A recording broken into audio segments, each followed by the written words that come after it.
Well, I appreciate that. And, you know, one of the things that was beautiful about starting the season 0-11, I bet you never thought I'd say that, is you get a chance to see those that really supported you and believed in you. It wasn't all just the fluff when you were 0-0 and just got in the job and people want to be involved, but Ken and Dave were two of those guys that really stuck with us through thick and thin, and we don't forget that. I promise you that. So I appreciate these guys and all those around them that have really supported us. You know, like Ken mentioned, I've got a sister, Catherine, who's 37 years old. So I was born and raised in Norman, Oklahoma. I was born in 1983, and my dad played at Oklahoma under Coach Switzer in the late 70s. My mom was on the sorority at Oklahoma. That's how they met. And my dad started coaching for Coach Switzer in the early 1980s. And I come along in 1983, and like coaches do, they get a new job, and you got to move your family. So they moved to Manhattan, Kansas, my parents and myself. And in 1985, my sister Catherine was born in Manhattan, Kansas. And what happens 1 year later? They get fired, because that's what happens to coaching sometimes. So my mom made him retire from coaching and said, go get a real job and move back to Norman, Oklahoma, and let's raise a family. So my dad got out of coaching in 1986, had 2 more kids in Norman. And aside from Catherine being born in Manhattan, Kansas, we'd probably never even mention that in any story we'd say. We'd just say we were born and raised in Norman. We've lived there ever since. But probably the most special part of our family happened in Manhattan, Kansas when Catherine was born. So my parents and my siblings have lived there for the remainder of their lives, and I was born and raised in Norman. And one of the beautiful things about having Catherine is, you know, there's an old saying that the true test of someone's character is what they're like when they know no one is watching, right? And while I agree with that to an extent, growing up with a sister who has Down syndrome, it's more about how do people treat someone who they think cannot help them in any capacity. You know, and we all know that's not true, having been around someone with disabilities, but that's really went a long way for myself and my siblings and my parents as we learned about those people around us. Very similar to how I talked about Ken and Dave have supported us through thick and thin. When it's hard, we've seen those who have treated Catherine the right way when it's not easy, or maybe when it wasn't popular in middle school and high school. And my sister, although she's 2 years younger than me, she redshirted in kindergarten. Okay, I went to kindergarten a couple times, so there was some separation. I went to high school with her. She went to high school with my younger brother. She got to go to high school 1 extra year, so she went 5th year, so my little sister Quincy got a piece of her as well. So we all got a chance to experience high school with our sister who had Down syndrome. And let me tell you, the most popular kid at that high school from 1999 to 2005, I promise you, was Catherine Taylor. She was friends with everybody. We all got to experience it. And again, the people that we really saw that I still have strong memories and feelings about to this day were those that were closest to her and took care of her, because even when people thought we weren't watching, we were always watching to see how people interacted with her. And there's no question she made our family stronger, and she impacts us today, myself and my wife Sarah, how we treat everybody that we come across. Whatever disabilities, abilities, it doesn't matter. Catherine has made us stronger as a family. And even more so, we grew up in a cul-de-sac in Norman, Oklahoma of about 20 houses. And there's the old African proverb, it takes a village to raise a child. Well, I didn't live in a village, but I lived on a cul-de-sac with 20 other houses. And I can promise you, every house on that street took hold of that motto and helped raise Catherine. So much so, and probably many of you with siblings with Down syndrome or children with Down syndrome have very similar stories. We might wake up at 7 a.m. on a given day. Now, mind you, this is Norman, Oklahoma in the 90s. There's no houses that are locked up. There's no fences. Everyone runs around. And my parents many times woke up and could not find Catherine Taylor anywhere in our household at 7 a.m.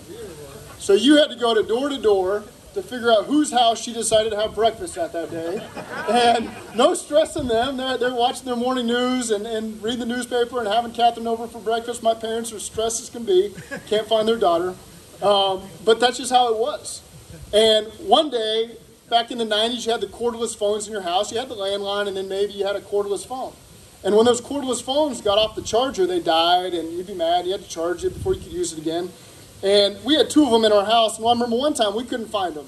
So my dad got myself and my 3 siblings. He said, we are going to turn this house upside down until we find these cordless phones. So we did it. We turned the house upside down, and sure enough, we find them under Catherine's bed. Two cordless phones dead as a doorknob, under her phone. She started collecting them. But the problem was, there wasn't just 2, there was 20. And what we come to find out, she had stolen the cordless phones out of every house on the street for days, weeks, months, we have no idea. And so we had to put them all in a box and go door to door, reverse trick-or-treating. They got to take things out of our box. And if you can imagine, it took us probably an hour to turn our house upside down. I can't imagine the Hartsocks or the Tulliuses or the Armstrongs that spent months making their kids turn their house inside out trying to find these cordless phones. So always something to this day we laugh about with the people on the street. I'm the oldest of 4. So I've got myself, I was born in 83, my sister Catherine 85, my brother Preston 88, my sister Quincy 92. And so oftentimes as a 13 or 14-year-old has to do, you got to be the babysitter, the built-in babysitter. So my parents would run errands or go to the movies and I'd be the babysitter. And one day, probably in the mid-90s, the police show up at my front door and I'm babysitting my 3 siblings.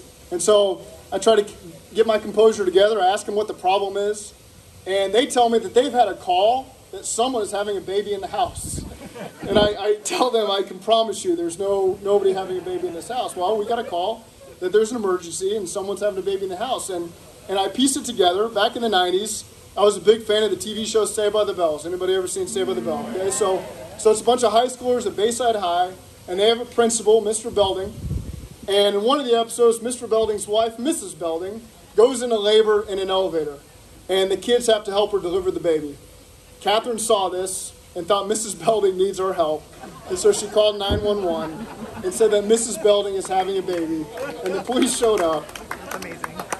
So I was always a little nervous as a teenager because I knew we were on a do not respond list with the 911 police department in Norman. They were a little slower to show up when the Taylor household called. But that's just one of the many things Catherine brought to our street. She's a Special Olympian. She majors in swimming. Her nickname given to her by my dad is the Dominator because she never comes in second place. And she's probably one of the best swimmers in our family, in our street, of all my friends. She wins every race, and God forbid if she ever gets beat. It's not a good scene.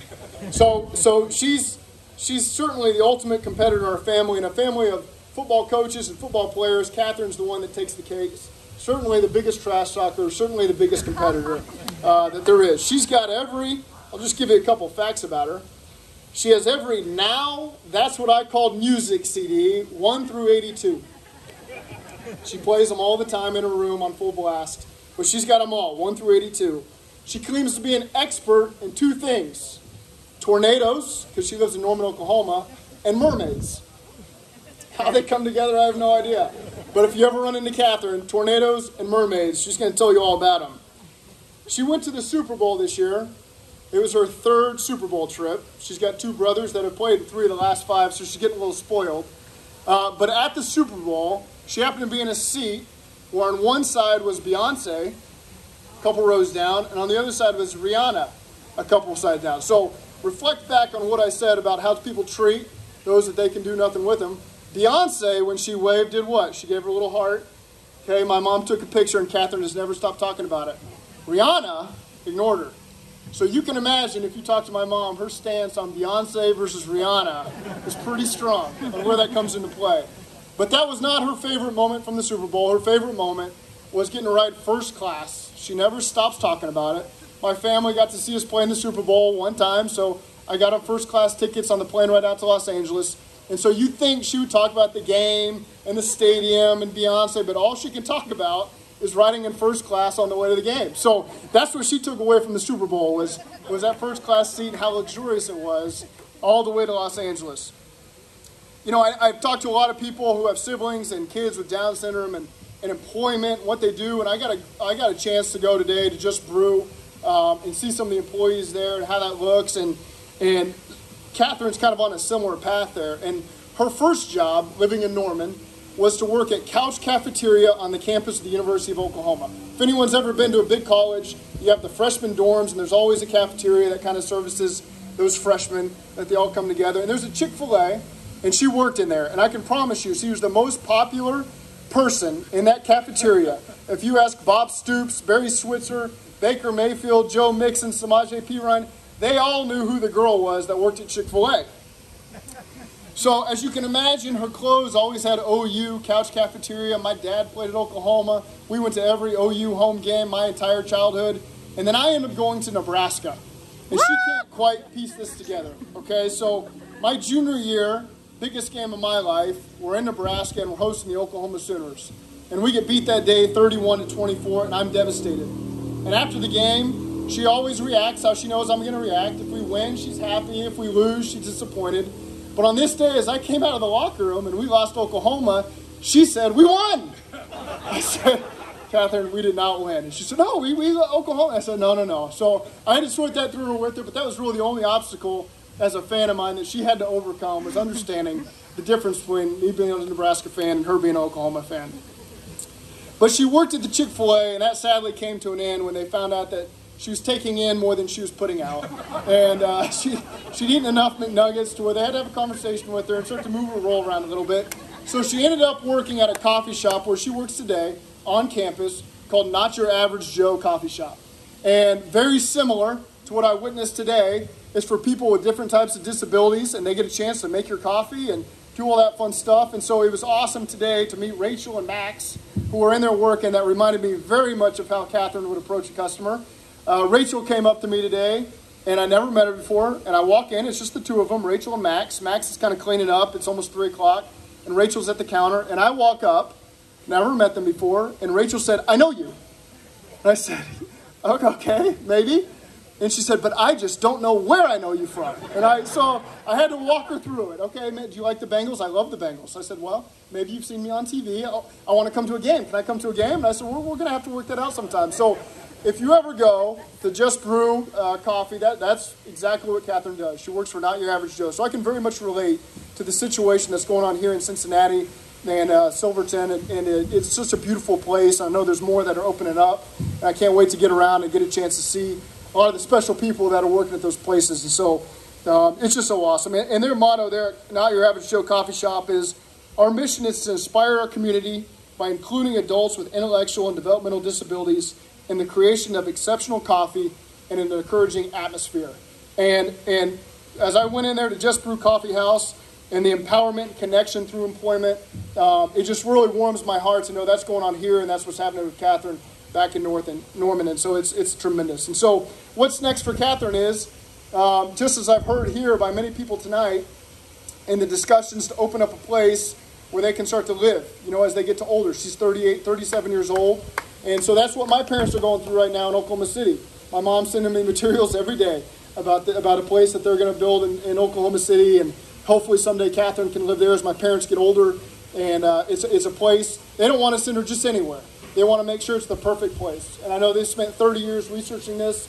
And it's really encouraging to hear that similar things are going on here, because it's so important as they get to that stage of their lives that they transition to a place that makes them happy, leaves them fulfilled, and also makes everybody who's been a part of their life feel the comfort that they're taken care of and that things are going to be handled the right way.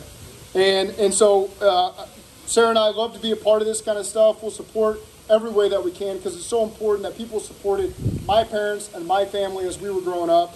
And I know that, the next thing for Catherine is to be involved in a facility for that, but really what I hope to do is buy her one more first-class ticket to Arizona next year for the Super Bowl. So that's what I'd like to do. But thank you all for having me. I'd love to be a part of this. It's a great thing you have going. Thank you very much.